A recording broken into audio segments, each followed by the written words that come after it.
किस नंबर 55। और अगर कभी तुम खुद को अंधेरों में पाओ तो डरना मत, बिल्कुल भी मत घबराना। सबसे पहले एक लंबी सांस लेना और खुद को रिलैक्स करना।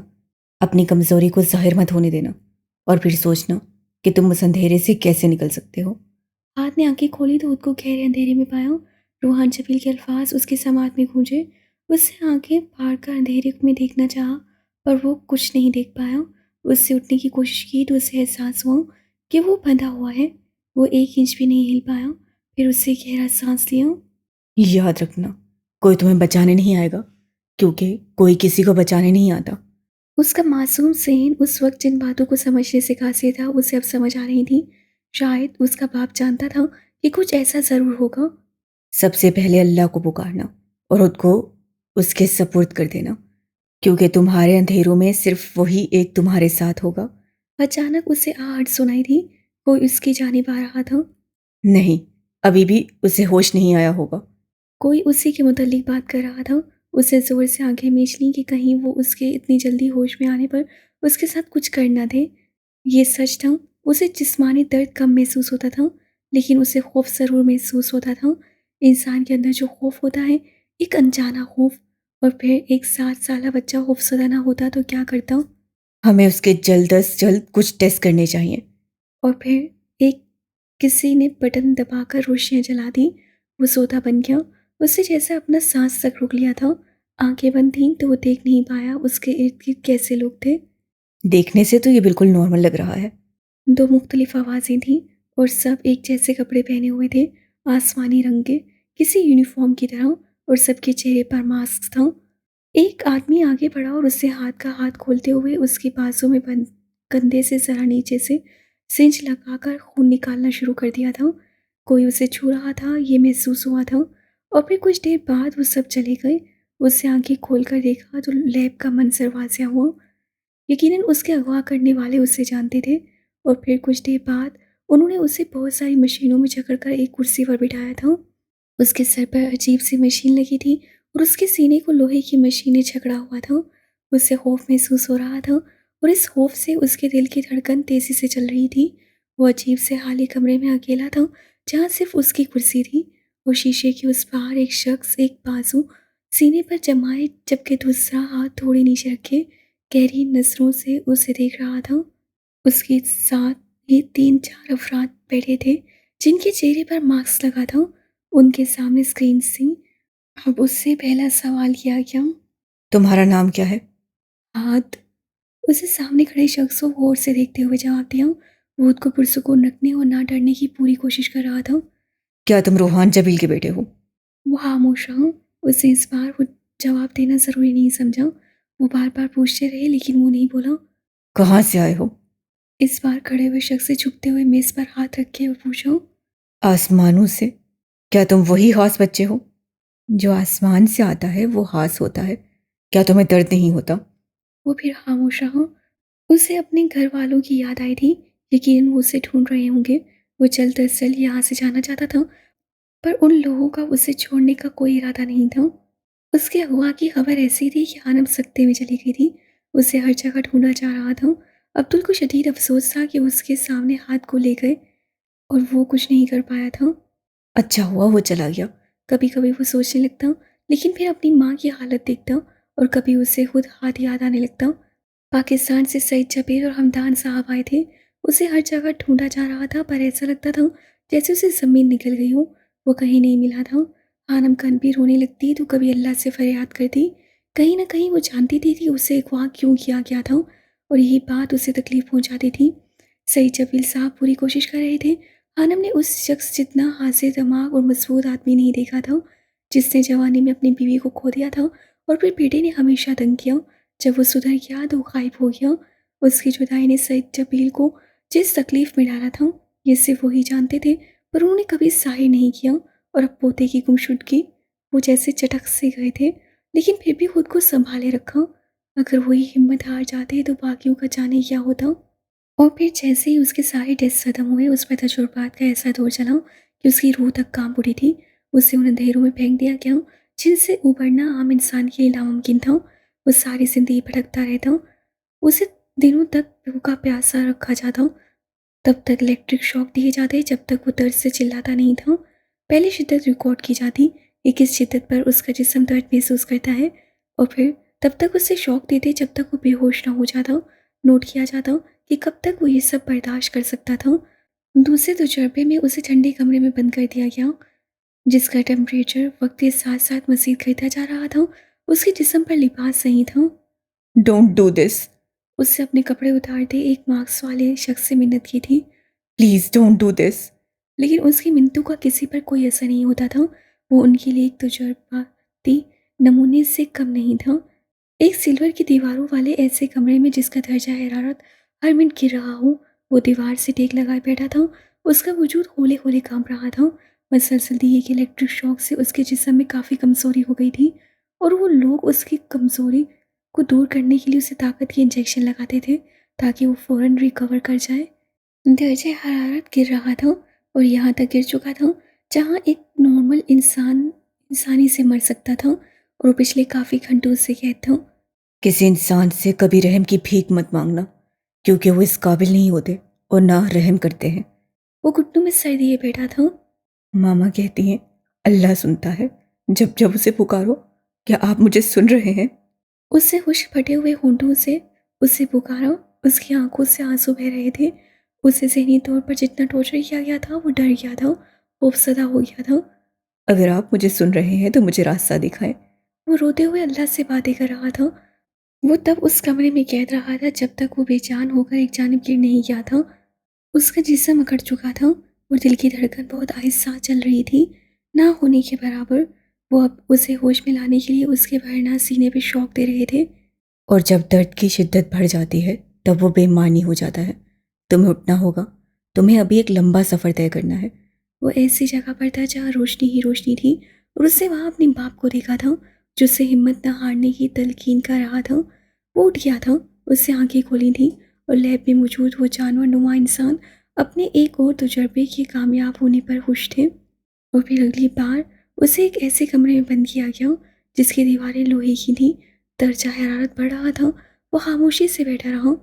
वो अब उनसे रहम नहीं मांग सकता था, क्योंकि वो रहम नहीं करने वाले थे। जैसे ही दर्जा हरारत बढ़ता गया उसके जिस्म से पसीना बह निकला था। उसका वजूद चलने लगा था। उसे लग रहा था उसके अंदरूनी अज़ा उसका जिस्म पानी बनकर बह जाएगा। जो बेख्तियार याद आया कि दुनिया में जलाए जाने वाली आग जहन्नुम की आग के 70 हिस्सों में से एक हिस्सा है। वो सीधा लेटा रहा, यहाँ तक कि उसका जिस्म चल गया। फिर वो उल्टा हो गया, फिर खड़ा हो गया, और एक वक्त ऐसा भी आया जब वो पूरी वक़्त से चिल्लाया था, सिर्फ अल्लाह को पुकारना, क्योंकि सिर्फ वही तुम्हें सुनेगा। रूहान जबील के अल्फाज उसे चीखने पर मजबूर कर गए थे। उसने अपने वक़्त लगाकर सिर्फ अल्लाह को पुकारा था, और फिर वो गिर गया। उसका जिस्म कांप रहा था। उसे अटैक हुआ था। उसे हर महीने डोज सकती थी जिससे वो ठीक रहता था, और वो यहाँ पिछले 7 दिनों से कैद था। वो लोग उसे उठाकर ले गए, लेकिन समझ नहीं पाए उसे क्या हुआ था। उसका जिस्म नीला पड़ चुका था और बिल्कुल बेजान था। I think he is dead, उनमें से एक ने काफ़ी तगोदो के बाद कहा था। वहाँ मौजूद सभी लोगों को 7 दिनों बाद रिलैक्स होने का मौका मिला था। उसे वहीं टेबल पर छोड़कर जा चुके थे। 8वें दिन वो अपने घर पहुंचा था। कैसे ये वो भी नहीं जानता था। बस उसे इतना पता था कि यार अंधेरे में उसे रोशनी दिखाई दी थी। उससे जिसे अंधेरों में पुकारा था वो उसे कैसे छोड़ सकता था। उसकी हालत खराब थी। वो अपनी माँ की बाहों में बेहोश हो गया था। सईद जबील उन्हें अपने साथ पाकिस्तान ले आए थे। उस घर को बेच दिया था। पाकिस्तान में हानम अब्दुल और हाथ के साथ कुछ दिन मुल्तान में, जबकि बाकी 2 हफ्ते हमदान साहब के पास लाहौर में रही थी। हाथ ने किसी को कुछ नहीं बताया था, और बाकी सब पूछने से गुरेज कर रहे थे। वो पहले से ज़्यादा संजीदा हो गया था। उसकी रंगत पीली पड़ चुकी थी, जैसे उसके जिस्म से सारा खून निचोड़ लिया गया हो, और उसके जिस्म पर जलने के साथ साथ अजीबोगरीब निशान थे। अब्दुल को उसे देखकर दिली सुकून तो मिला था, पर असली गुस्सा ऊद आया था। आई विश मैं तुम्हारी जगह होता, वो रात को उसके पास लेटते बोला। हाथ कुछ नहीं बोला। वो जिस कैफियत से गुजर कर आया था उससे उसके रहे सहे अल्फाज भी छीन लिए थे। मुझे भी सब तुम्हारी तरह ट्रीट करते, सब ढूंढते। वो बच्चा था और नहीं जानता था उसके साथ पैदा होने वाला भाई किस क़यामत से गुजर कर आया था। उससे हाथ के गिर्द अपना बाजू फैलाया। वो उससे प्यार करता था, लेकिन जताता नहीं था। पास होना इतना भी आसान नहीं होता। आई विश कि तुम कभी मेरी जगह पर ना हो। वो पूरे दिन में सिर्फ एक जुमला बोला था। अब्दुल ने कनक्यूज उसे देखा, हाथ आंखें बंद किए लेटा था। वो बस लेटा रहता था, सो नहीं पाता था। उसे अपनी ही चीखें सुनाई देती थी। क्या उन्होंने तुम्हें हर्ट किया? वो अब मासूमियत से पूछ रहा था। उसे लम्हा भर को हाथ पर तरस आया। हाँ, उन्होंने कोशिश की, बट मुझे दर्द नहीं होता। और अब्दुल बस उसे देख कर रह गया था। हम वापस कब जाएंगे? वो यहाँ नहीं रह सकता था। उसे 2 माह कैसे घर में रहकर गुजारे थे ये वो ही जानता था। वो ऐसा बच्चा नहीं था जिसका खेल कूद में दिल लग जाता।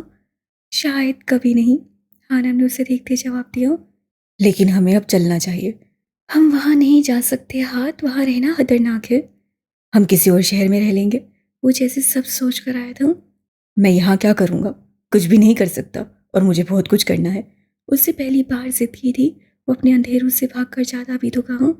आनम ने बेख्तियार गहरा सांस लिया, और फिर कुछ देर बाद वो लोग लंदन की बजाय एडिनबरा शिफ्ट हो गए। मैं उम्मे ईमान हूँ, और मैं स्याह सफ़ेद दोनों से नफरत करती हूँ। मुझे अच्छी और की मुझे एक सफ़ेद ने स्याह के पास भेजा ताकि मैं उसे रोशन कर सकूं। पर जब स्याही मुझे निकलने लगी तो सफ़ेद से बर्दाश्त नहीं हुआ। उससे मुझे वापस खींच लिया, और जब मैं लौटी तो सफ़ेद मुझसे इनकारी हो गया। मैं तो स्याह हो चुकी थी, मेरे वजूद पर स्याही लग चुकी थी। और चमकते शफाफ लोग भला स्याही कब पसंद करते हैं। और फिर स्याही मेरी तलाश में निकली, और जब उससे मुझे सफ़ेद की तरफ झुकते देखा तो उससे मुझे छोड़ दिया। और मैं अब तक भटक रही हूँ कि मैं कौन हूँ। मैं स्याह हूँ या सफ़ेद? मेरा रास्ता कौन सा है? या कोई मुझे बताएगा कि मैं कौन हूँ? उसे धीरे धीरे आंखें खोली। वो सीधी लेटी हुई थी। उसके मुंह पर प्लस्तर लगा था, और उसका जिस्म पट्टियों में जकड़ा हुआ था। क्या मैं मर चुकी हूँ? पहला ख्याल यही आया था। क्या मैं कब्र में हूँ? उससे अपने जिस्म को हिलाने की कोशिश की, पर उससे कुछ महसूस नहीं हुआ। लेकिन यहाँ तो रोशनी थी, और कब्र में सिर्फ अंधेरा होता है। उससे फिर से आंखें मूंद ली। उसे जहन पर जोर डालने की कोशिश की, याद करना चाहा आखिरी वक्त वो कहाँ थी। फिर उसे याद आ गया, आज जबील उसे बार बार फ़ोन कर रहा था। चमकते शफाफ लोग भला स्याही कब पसंद करते हैं। उसे बेख्तियार दर्द महसूस हुआ, अपने दिल में, अपने दिमाग में, यहाँ तक कि पूरे जिस्म में। बेख्तियार दायमा उसके सामने आई। पता नहीं हम वो ख्वाब क्यों देखते हैं जो कभी पूरे नहीं हो सकते। उन ख्वाबों की कीमत हमारी जान होती है। साफ शफाफ सा हाथ भला उसके मुकद्दर में कहाँ था। उसे होश आ चुका था। सलमा बेगम और मायसा की हालत काफ़ी ख़राब थी। दोनों का रो रो कर बुरा हाल हो चुका था। ताइमा उनके पास ही थी। उससे फिर से आंखें खोली और उठना चाहा, पर वो उठ ना पाई। उसका जिस्म बेजान था। अम्मी! उसे सलमा बेगम को पुकारना चाहा, पर अल्फाज सम तोड़ गए। वो एहसासात बहुत तकलीफ होते हैं। जब आप जिंदा तो होते हैं, लेकिन आपका जिस्म आपका साथ ना दे। बेबसी की हद थी, और उसकी आंखों से आंसू बह निकले जो सफ़ेद तकिए में जज्ब हो चुके थे। इस अजियत से सिर्फ एक शख्स वाकिफ था, और वो था हाज जबील। वो लोग वापस आ चुके थे, और यहाँ नए घर में एल्फ उनसे मिलने आई थी। वो काफ़ी लंबे अरसे बाद उनसे मिली थी, जब से उसे तलाक हुई थी और उसकी बेटी की मौत हुई थी। उसके बाद वो बिल्कुल दुनिया से कट सी गई थी। वो शादी नहीं करना चाहती थी, पर सुल्तान मलिक जैसा शख्स आनन फानन आया था।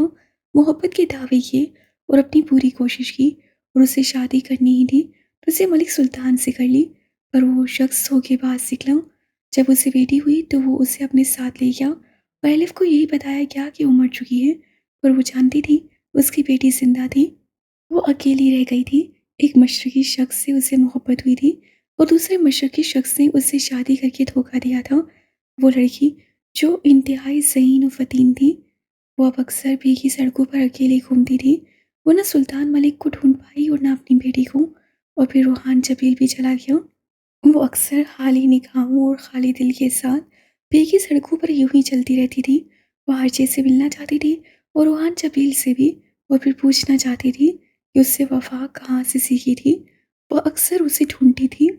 क्या किसी ने उस लड़के को देखा है जो अक्सर स्मोकिंग करता पाया जाता था, जो स्याह हुडी पहने अकेले घूमता था, जिसे सुनने को लोग बेताब रहते थे, जिसके हाथ पे टैटू बना था, वो जो गिटार कंधे पे लटकाए जन्नत रोड से गुजरता था, वो जो सर्द आंखों से घूरता सामने वाले को बर्फ बना देता था, वो जो गुस्से में फुटबॉल दे मारता था, वो जो लूसिड ड्रीमर था, वो जिसे इब्लीस कहा गया था, वो जो अपनी मोहब्बत अपने हाथों से खो देता था, वो जो मोहब्बत खो देने के बाद उसे पागलों की तरह ढूंढता था, वो जो बारिश में नम आंखें लिए होले होले गुनगुनाता था, वो जिससे हर रूप में दुनिया फना की थी, वो जो खुद को सल्फाइड कहता था, वो जिसे ब्रोमाइड्स पसंद नहीं थे। मैं एलिफ ऑस्कर कितने सालों से उसे ढूंढ रही हूँ, वो लड़का जो अचानक गायब हो गया था। क्या किसी ने आरजे को देखा है? लेकिन उसे ना मिलना था और वो ना मिला। फिर जब वो खानम से मिली तो उसे एहसास हुआ कि ज़िंदगी को यूँ बेमकसद गुजारने से क्या होगा। फिर उससे शुरुआत की आरजे ब्रांड की, जो आज लंदन का एक मशहूर ब्रांड था। उसे अब्दुल और हाथ दोनों पसंद थे। अब्दुल आरजे की याद दिलाता था तो हाथ रूहान जबीर की। उसे बस यही अब अपनी फैमिली लगती थी। वो दोनों भाई आहिस्ता बड़े हो रहे थे और दोनों एक दूसरे से बिल्कुल मुख्तलिफ थे। एक मशरिक था तो दूसरा मगरिब, और दोनों की कभी नहीं बनती थी। हाथ का इंटरेस्ट अपने बाप की तरफ मेडिकल की तरफ नहीं था, बल्कि वो टेक्नोलॉजी की तरफ जाना चाहता था। उसे लगता था कि जो स्क्रीन हम यूज़ करते हैं वो सिर्फ हम यूज़ नहीं करते, बल्कि कुछ ऐसे लोग भी होते हैं जिन्हें इख्तियार नहीं होता, पर वो खामोशी से हमारी ज़िंदगी तक पहुंच जाते हैं। जैसे वो लोग उस तक पहुंच चुके थे, उन्हें कैसे पता चला था वो कहाँ था, और ये चीज़ उससे मजबूर करती थी कि वो उस टेक्नोलॉजी की डार्क साइड तक पहुँचे। वो यहाँ अनलोन नहीं जा सकता था, लेकिन वो वहाँ के सेशंस ऑनलाइन बाकायदगी से ले रहा था। जो समझ ना आता वो सवाल करता और पूछता, यहाँ तक कि अपनी माँ से लंबी बहस करता, यहाँ तक कि अब्दुल उकता कर उठ जाया करता। मैं बहुत कुछ करना चाहता हूँ मॉम। मैं नहीं जानता मेरी ज़िंदगी कब तक है। मुझे समझ नहीं आता मैं किस तरफ ध्यान दूँ। वो अपने बाप की तरह इस्लाम की तालीमात भी सीखना चाहता था और एक डेटा साइंटिस्ट भी बनना चाहता था। तुम दोनों कर सकते हो, उससे पौधों को पानी देते जवाब दिया। मतलब मुझे डबल काम करना होगा? जिनके गोल्स जितने बड़े होते हैं वो उतने अकेले होते हैं, और उनका काम भी उतना ही होता है। उसे समझते हुए सर को हल्का सा हम दिया। उसे तन्हाई से डर नहीं लगता था, क्योंकि वो उसे इतने करीब से देख चुका था कि अब उसे सब बेमानी हो गया था। और फिर वो संजीदगी से अपने मकासद की तरफ मुतवज्जा हो गया। 24 घंटों में से 23 घंटे वो जैसे मर्जी गुजारते, लेकिन हानम आज भी हर रात उन्हें दर्द देती थी। उन्हें आज भी वो सब बताने की और समझाने की कोशिश करती थी जो वो खुद जानती थी। अब तो जल्द उकता जाता था, जबकि हाथ ऐसे सुनता और सवाल करता जैसे उसे यही काम करना हो। अब तो को जितना लड़ाई झगड़े में मजा आता था, उतना कहीं और नहीं। ऐसा नहीं था कि उसकी कंपनी गलत थी या वो गलत काम करता था या फिर वो लड़कियों के चक्कर में था। बस वो वसीला था। हाथ उसे खींचकर अपने साथ नमाज पढ़ाने लेकर जाता और नमाज पढ़ने के बाद बिना दुआ मांगे ही भाग आता था। वो कहीं रुक नहीं सकता था, वो ठहर नहीं सकता था। उसका जैसे कोई खास मकसद नहीं था। उसे अपने बाप पर अब गुस्सा आता था। वो दोनों 15 साल के होने वाले थे और ये सारा वक्त उन्होंने एडिनबरा में ही गुजारा था। आना भी एक निजी यूनिवर्सिटी में प्रोफेसर थी और हाथ के लिए अपनी माँ से ज़्यादा कोई आइडियल नहीं था। इन 15 सालों में हाथ ने दिन की सारी पढ़ाई घर में ही की थी। वो ज़्यादा बाहर नहीं निकलता था और वो दोनों हाई स्कूल जाते थे। वो अपनी क्लास में सबसे कम उम्र बच्चा था, जबकि अब्दुल एक अच्छा फुटबॉल प्लेयर था। लेकिन जहाँ भी कोई लड़ाई झगड़ा होता अब्दुल वहाँ पाया जाता था। उसे हानम ने बहुत समझाने की कोशिश की थी। हाथ ने समझाया था, लेकिन वो इस मारधाड़ में खुद को मजबूत बनाना चाहता था। उसे आज भी यही डर लगता था कि जब जंग होगी तो वो कहीं हार ना जाए। इसलिए वो जिस्मानी तौर पर खुद को मजबूत बना रहा था ताकि हाथ की तरह दर्द बर्दाश्त कर सके। और इन सारे सालों में अगर वो कहीं ठहरा था तो ईमानी थी। अब टीनेज लड़का था, पहले की तरह हाथ से ईमानी को लेकर बहस नहीं करता था, लेकिन जब भी उसे गुस्सा आता वो एक ही बात करता, तुम झूठे हो, तुमने वादा पूरा नहीं किया। और हाथ अपना सर थाम लेता। वो उसे कैसे बताता कि ईमानी उनकी बहन नहीं थी, वो उसे नहीं ला सकते थे। अब्दुल खुली किताब की तरह था, अंदर बाहर से एक जैसा। उसे ना झूठ बोलना आता था और ना वो मक्कारियाँ करता था। ना वो अपने जज्बात छुपा सकता था और ना गुस्सा। वो सब कह देने का आदी था। वो जो करता था हाथ को सब पता था, लेकिन हाथ क्या करता था वो कभी नहीं जान पाया। वो उसके लिए एक मौमा ही रहा। तुम हर वक्त किताबों में घुसे रहते हो और लैपटॉप के सामने बैठे रहते हो। तुम मेंटली सिक नहीं होते? उसे पढ़ना पसंद था, और कोडिंग भी, इसीलिए वो ज़्यादातर यही काम करता था। मैं एक्टिव रहने के लिए रनिंग करता हूँ जब तुम सो रहे होते हो। आह, इतना काम करके जाने तुमने कौन सी दुनिया फतह कर ली है, वो चिढ़कर कहता था। अब्दुल जल्दी नहीं उठ पाता था, जबकि हाथ जल्दी उठने का आदी था। वो सुबह सुबह हानम के साथ निकल जाता था। वो वॉक करती थी जबकि वो भागता था तेज तेज। उन चीखों से पीछा छुड़ाना चाहता था, अपनी ही चीखों से, पर उन चीखों ने कभी उसका पीछा नहीं छोड़ा। वो इतना तेज भागता था कि उसका जिस्म सर से पांव तक पसीने में भीग जाता था। अक्सर हानम उसे मना करती थी, लेकिन वो कभी बता ही नहीं पाया कि उसकी अपनी ही चीखें उसे सोने नहीं देती थी। कल मेरी क्लास की एक लड़की ने तुम्हारा नंबर मांगा। वो नाश्ते की टेबल पर बैठे थे जब अब्दुल ने बताया।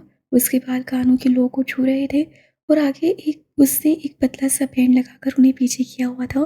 पीछे से उसके बाल गर्दन को छू रहे थे, जबकि हाथ के बाल तरीके से सेट थे, और जब सेट नहीं होते थे तो माथे पर गिरते थे, लेकिन उन्हें सेट रखने का आदी था।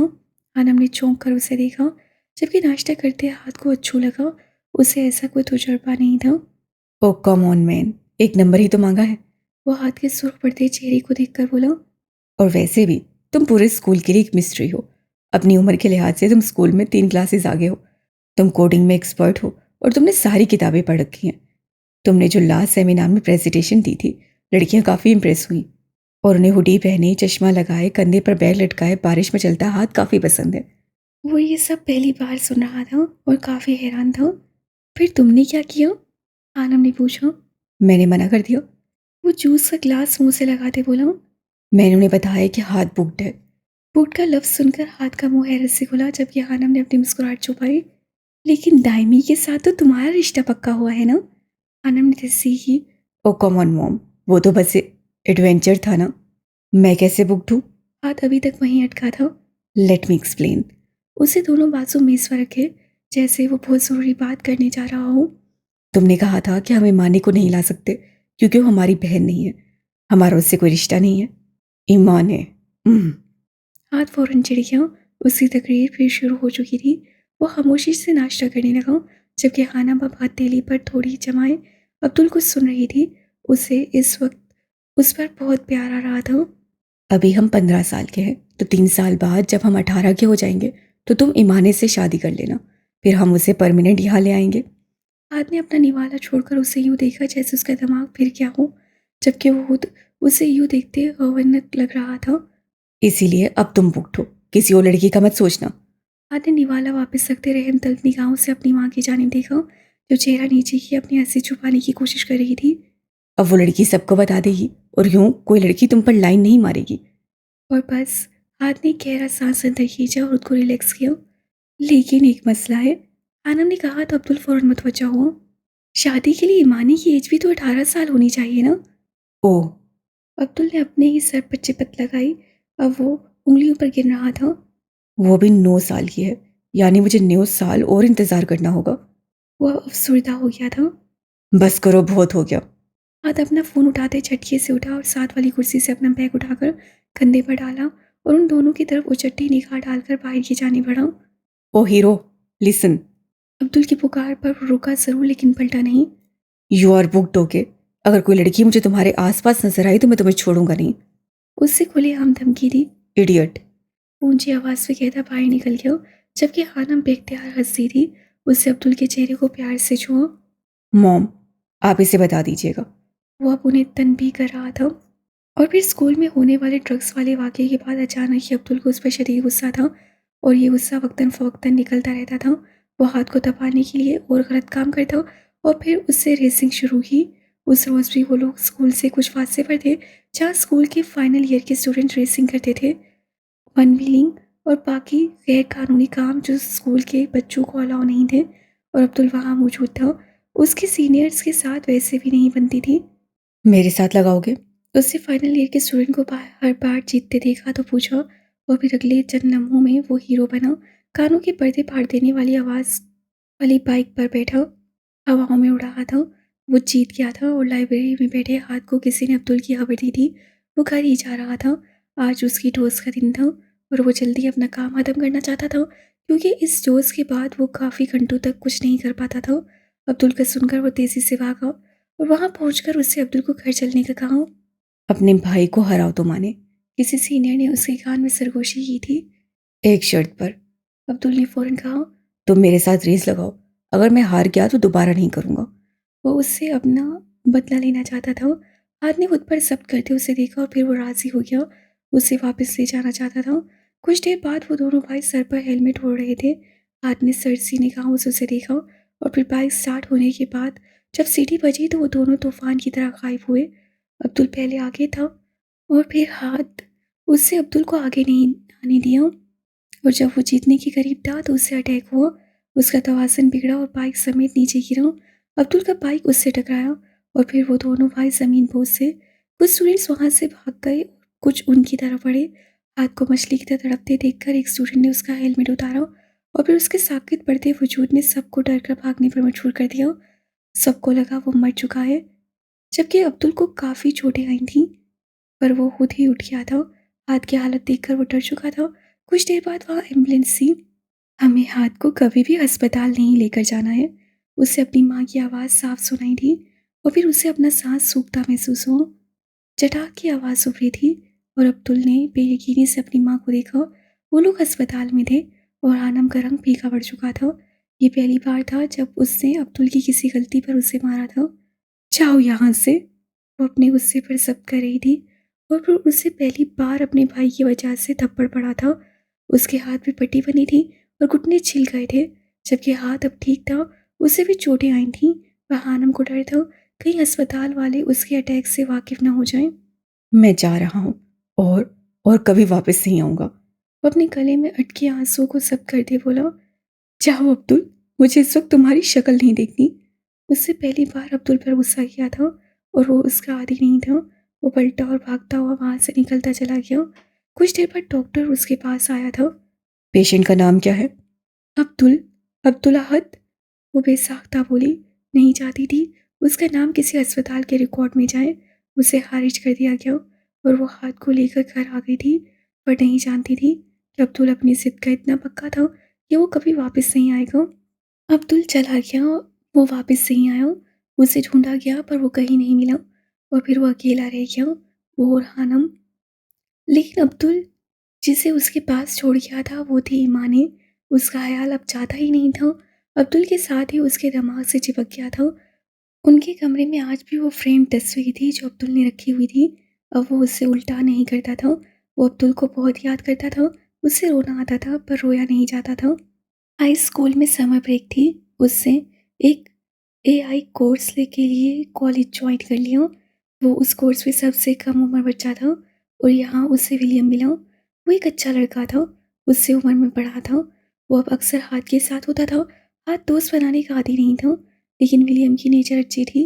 वो उससे कद में और जसामत दोनों में बड़ा था। आजकल हाथ परेशान रहने लगा था। उसकी वैक्सीनेशन डोज एक्सपायर होने वाली थी। 10 साल की एक्सपायरी डेट थी और वो नहीं जानता था कि उसे कैसे रिन्यू किया जाता, ये कैसे बनाया जाता। उसके साथ हानम भी परेशान थी। अब उसे कभी भी अटैक हो जाता था और ये उसके लिए खतरनाक था। फिर एक दिन उसकी ज़िंदगी का एक और भयानक वाक़या हुआ। वो विलियम के साथ घर वापस आ रहा था जब अचानक विलियम ने उसका बाजू पकड़ लिया। मुझे तुमसे कुछ कहना है। हाँ बोलो। वो उसकी जाने मुतवज्जा था। मुझे तुम पसंद हो। हाथ मुस्कुराया। हाँ, मुझे भी तुम पसंद हो, लेकिन मैं तुमसे मोहब्बत करने लगा हूँ और ये दोस्ती वाली मोहब्बत नहीं है। हाथ तो बस उसे देखता रह गया। Will you be stop. मैं मुस्लिम हूँ और मैं इस टाइप का लड़का नहीं हूँ, और आज के बाद मुझे तुमसे कोई ताल्लुक नहीं रखना। वो खुद पर काबू पाता वहां से भागने वाले अंदाज में निकला, लेकिन वो ये नहीं जानता था कि विलियम को कई ज़हनी मसाइल थे। उसके इसीलिए ज़्यादा दोस्त नहीं थे और अगले दिन वो रात को घर वापस आ रहा था। उसकी तबीयत ठीक नहीं थी। आजकल उसे कमज़ोरी महसूस हो रही थी। वो सुनसान सड़क पर अकेला चल रहा था जब किसी ने अचानक पीछे से उसके सर पर वार किया था। वो करा कर गिरा, फिर उससे विलियम को अपनी जानिब झुकते पाया था। तुम मुझे इनकार नहीं कर सकते, वो गुस्से से फुनकारते हुए बोला और उसे घसीट कर ले जाने लगा। आज जो इतना कमज़ोर कभी नहीं था, वो इस वक्त सर में लगने वाली चोट के बायस उठ नहीं पाया। उसके हाथ पांव उसका साथ नहीं दे रहे थे। विलियम के फादर की करीब ही वर्कशॉप थी। उसे वहां ले आया। हाथ के सर से खून उबल रहा था। मुझे इनकार पसंद नहीं, वो अब अपने बालों को जकड़ते बोला था। मैं तुम्हारे साथ ये सब नहीं करना चाहता था, पर तुमने इनकार करके अच्छा नहीं किया। फिर उससे एक लाइटर जलाया और झुकते हुए उसके मुंह के करीब किया। हाथ इस वक्त तकलीफ में था, उसे लग रहा था किसी भी पल उसे अटैक हो जाएगा। तुम मुस्लिम हो तो क्या हुआ, प्लीज मेरी बात मान लो। उसकी हालत अजीब सी थी। हाथ ने नाम में गर्दन हिलाई। वो बोल नहीं पा रहा था। और फिर विलियम ने लाइटर ऑन करके उसके सीने पर लगाया। वो उसे जला रहा था जगह जगह से। वो असियत पसंद था, वो उसे तकलीफ देना चाहता था, पर उसे हैरत हुई जब हाथ चीखा और चिल्लाया नहीं। वो उसके जिस्म को जलाता और फिर उसे हाथ से छूता, जैसे मरहम रख रहा हो। और इससे पहले कि वो मज़ीद कुछ गलत करता, हाथ की पूरी बॉडी कँपकँपाना शुरू हो गई। चेहरा नीला पड़ा और फिर वो साकित हो गया। विलियम ये देखकर डर गया और जब उससे झुककर उसे छुआ तो वो ठंडा था। वो डर कर उसे वहीं छोड़कर भाग चुका था।